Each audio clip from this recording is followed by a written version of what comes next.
بسم اللہ الرحمن الرحیم. In the name of Allah, the Beneficent, the Merciful. نحمده ونصلي على رسوله الكريم أما بعد فعن أنس رضي الله تعالى عنه قال كان إذا مر النبي صلى الله عليه وسلم في طريق من طرق المدينة وجدوا منه رائحة الطيب وقالوا مر رسول الله صلى الله عليه وسلم في هذا الطريق. اللہ تبارک و تعالی لا شریک. اللہ کی معبودیت میں، الہیت میں، خالقیت میں، ربوبیت میں کوئی بھی ساچی نہیں، کوئی بھی ثانی نہیں، کوئی بھی ہمسر نہیں. اسی طرح سے اللہ تبارک و تعالی نے اپنے محبوب کو بے مثال اور بے نظیر بنایا. جس طرح خود لا شریک ہے، اسی طرح سے محمد عربی صلی اللہ علیہ وسلم کو لا شریک، بے مثال اور بے نظیر بنایا. جتنے کمالات ممکن تھے وہ سب کے سب نبی کریم علیہ السلام میں رکھ دیے. نبی کریم علیہ السلام کو جو ظاہری کمالات من جانب اللہ ملے، ان میں سے ایک کمال یہ بھی تھا کہ آپ کے پسینے میں خوشبو آتی تھی، جبکہ اوروں کے پسینے میں بدبو آتی ہے. اور اتنی بدبو آتی ہے باتیں کہ سونگھا بھی نہیں جا سکتا ہے. اور نبی کریم علیہ السلام کے پسینے میں خوشبو آتی تھی. اور کیوں نہ آئے، آپ خلاق لا شریک کے محبوب لا شریک تھے. اللہ تبارک و تعالی نے آپ کو اس انداز میں بنایا تھا، اس انداز میں ڈھالا تھا کہ کوئی کمی، کوئی نقص، کوئی عیب، کوئی خامی آپ کے اندر رکھی ہی نہیں تھی. یہاں تک کہ مکھی کو آپ کے اوپر بیٹھنے کی توفیق ہی نہیں ہوئی. اللہ تبارک و تعالی نے آپ کو ایسا بے مثال بے نظیر بنایا تھا اور ایسا امتیازی وصف آپ کو عطا کیا تھا کہ آپ کے پسینے میں خوشبو آتی تھی. حضرت انس رضی اللہ تعالیٰ عنہ فرماتے ہیں کہ نبی کریم علیہ السلام جس راستے سے گزرتے تھے، اس راستے سے دوسرے گزرنے والے جب گزرتے تھے تو آپ کی خوشبو محسوس کرتے تھے اور یہ سمجھ جاتے تھے اس گلی سے محمد عربی صلی اللہ علیہ وسلم کا گزر ہوا ہے. بلکہ بعض احادیث میں تو یہاں تک آتا ہے کہ جو بچے نبی کریم علیہ السلام سے ملنے کے لیے آتے تھے، آپ کی عادت مبارکہ تھی کہ چھوٹے بچے، معصوم بچوں کی دلداری کیا کرتے تھے. اسی دوران آپ ان کے سر پہ ہاتھ پھیر دیا کرتے تھے، شفقت بھرا، رحمت بھرا دست مبارک پھیر دیا کرتے تھے. اس دست مبارک کا پھیرنا ہوتا تھا کہ ان بچوں کے بالوں میں آپ کی خوشبو سرایت کر جاتی تھی. وہ بچہ جب گھر پہنچتا یا کسی سے ملتا تھا تو ملاقات کرنے والا سمجھ جاتا تھا کہ محمد عربی صلی اللہ علیہ وسلم کے پاس سے یہ بچہ آیا ہوا ہے. اللہ تبارک و تعالیٰ نے محمد عربی صلی اللہ علیہ وسلم کے وہ کمالات بخشے، وہ امتیازات بخشے، وہ بہترین عادتیں بخشی، وہ بہترین کردار بخشا کہ نبی کریم علیہ السلام کو اب کسی جھوٹے کمال کی ضرورت نہیں. اب کسی بھی جھوٹے کمال کی طرف نسبت نبی کریم علیہ السلام کی ہو، نبی کریم علیہ السلام کے لیے کوئی معنی نہیں رکھتی. اس لیے کہ نبی کریم علیہ السلام کو رب تعالیٰ نے وہ مقام عطا کیا ہے، وہ بلندی عطا کی ہے، وہ حیثیت عطا کی ہے کہ اس کمال کے بعد میں، اس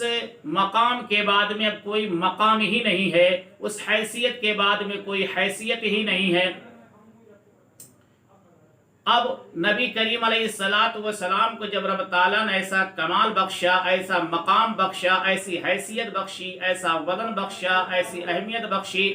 تو اب کوئی نیا کمال گڑھ کے، ایک جھوٹا کمال گھڑ کے نبی کریم علیہ السلام کی طرف نسبت کرنا نبی کریم علیہ السلام کی تنقیص کے مرادف ہے. جیسا کہ بعض کتابوں میں لکھا ہوا ملتا ہے کہ نبی کریم علیہ السلام کو جب شب معراج میں آسمان پہ لے جایا گیا تو آپ کے بدن سے جو پسینے کے قطرے ٹپکے، ان قطروں میں سے کسی ایک قطرے سے گلاب کا وجود ہوا۔ حقیقت یہ ہے کہ گلاب نبی کریم علیہ الصلاۃ والتسلیم کی پیدائش سے پہلے دنیا کے اندر موجود تھا۔ اب یہ کہنا کہ نبی کریم علیہ الصلاۃ والسلام کا یہ ارشاد ہے کہ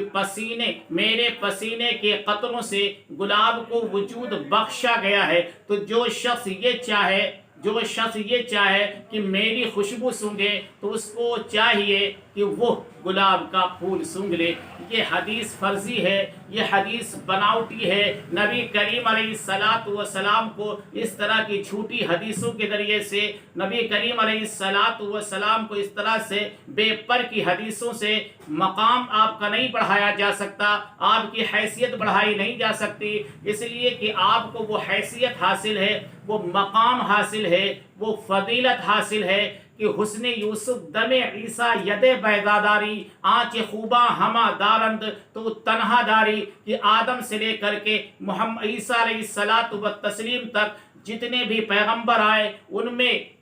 چیدہ کمالات تھے، منتخب کمالات تھے، خوبیاں تھیں، سب میں خوبیاں تھیں، لیکن محمد عربی صلی اللہ علیہ وسلم میں ان تمام نبیوں کی خوبیوں کا مجموعہ تھی۔